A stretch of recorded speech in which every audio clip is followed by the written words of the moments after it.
यादें, एक फौजी की कहानी। दोस्तों नमस्कार। आज हम आपके लिए एक खास कहानी शादी का पहला सावन लेकर आए हैं। हो सकता है कि यह कहानी पढ़कर आपकी आंखों में आंसू छलक पड़े।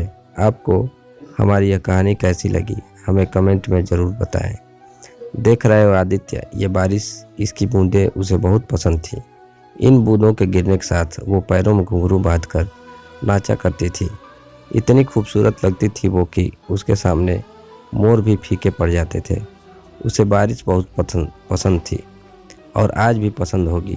आज इस बारिश के साथ उठने वाली मिट्टी की खुशबू फिर से उन दिनों में ले जाकर मुझे छोड़ आई है, जब हम बरसात के मौसम में सड़क पर यूं ही घूमते हुए घर आते थे।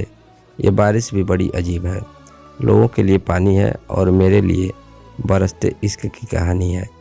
पहाड़ी के पीछे जो वो ढाबा है जहाँ मैं चाय पीने जाता हूँ, वहाँ की चाय उसे बहुत पसंद थी। हम हर बरसात में कॉलेज से लौटते वक्त वहाँ की चाय ज़रूर पीते थे। चाय वैसे भी उसे बहुत पसंद थी।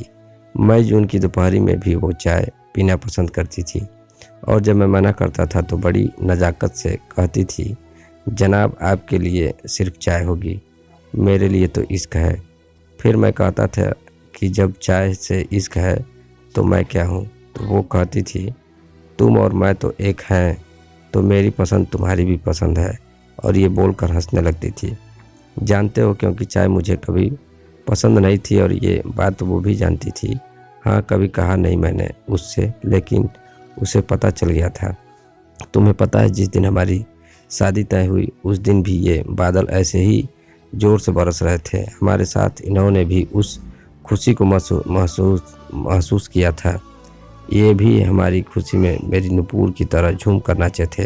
उस दिन नुपुर ने मुझसे कहा था कि हम अब हमेशा इन बूंदों के साथ नाचेंगे गाएंगे। मैं हमेशा उसकी इन बेतुकी बातों पर हंसता रहता था। हमारी शादी की ये फ़ोटो देख रहे हो, नुपुर के चेहरे की मुस्कुराहट, ये खुशी हमारी शादी में दस्तक देने वाली बेमौसम बारिश के लिए थी। लोग बेमौसम बारिश से परेशान थे और मेरी नुपुर दुनिया की पहली दुल्हन होगी जो बारिश में भीगते हुए फ़ोटो शूट करवा रही थी।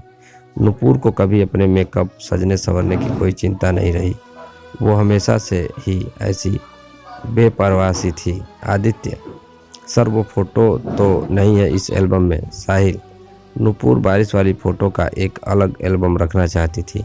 उसके लिए अलग एल्बम भी बनवाई थी। शादी के 15 दिन बाद ही मुझे अपनी ड्यूटी पर वापस जम्मू जाना पड़ा।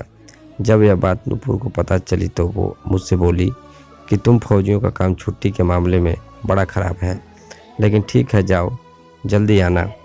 सबको बता दो कि तुम्हारे साथ रहने की बरसात में मैंने बुकिंग कर ली है, तो अपनी बारिश तुम यहीं बिताना मेरे साथ। शादी के पहले सावन में मुझे तुम्हारी छुट्टियां गिफ्ट में चाहिए, मैंने मुस्कुराते हुए कहा था। आपका हुक्म सर, आंखों पर। तो वो हंसने लगी थी। जब मैं वापस जा रहा था तो उसने अपनी आंखों में बिखरी नमी को छुपा लिया था। उसकी आंखों से एक आंसू नहीं गिरा। फिर मानसून आया और जम्मू में बाढ़ आ गई और मेरी छुट्टियां कैंसिल हो गई। जब नुपुर को यह बात पता चली तो बहुत निराश हुई थी वो। उसे मेरे बिना सब कुछ अधूरा ही लगता था, लेकिन मैं क्या कर सकता था, नहीं आ पाया। मैं बाढ़ में फंसे लोगों की जान बचा रहा था। अपनी नुपुर को उसका मनचाहा सावन नहीं दे पाया, उसका गिफ्ट उसे नहीं दे पाया। फिर एक हफ्ते बाद पता चला कि नुपुर बाहर गई थी। लैंडस्लाइड हुआ और नुपुर अपनी कार के साथ नदी में जा गिरी। 2 दिन बाद उसकी लाश मिली। उस दिन ऐसा लगा जैसे मैं मर गया। तब आया था मैं इस जगह पर। मेरी नुपुर मुझे छोड़कर जब जा चुकी थी, तब मैं यहाँ से उसकी यादें समेटकर अपने साथ ले गया था। तब से हिम्मत नहीं हुई यहाँ आने की। अब 5 साल बाद मेरी पोस्टिंग यहाँ हुई तो बहुत हिम्मत जुटाकर आया हूँ, लेकिन ऐसा लग रहा है कि मेरी नुपुर मेरे यहाँ आने से बहुत खुश है। मैं उसका साथ महसूस कर पा रहा हूँ जो तब नहीं कर पाया, वो अब कर दिया मैंने। अपनी नुपुर के शादी के पहले सावन का गिफ्ट दे दिया मैंने। अब हम साथ उस पहाड़ी तक घूमने जाएंगे, उस ढाबे की चाय भी पीने हम साथ जाएंगे। अब हम दोनों अपना हर सावन एक साथ यहीं मनाएंगे। दोस्तों, अगर आपको यह कहानी अच्छी लगी तो कृपया लाइक करें, चैनल को सब्सक्राइब करें, दोस्तों के साथ शेयर भी करें। धन्यवाद।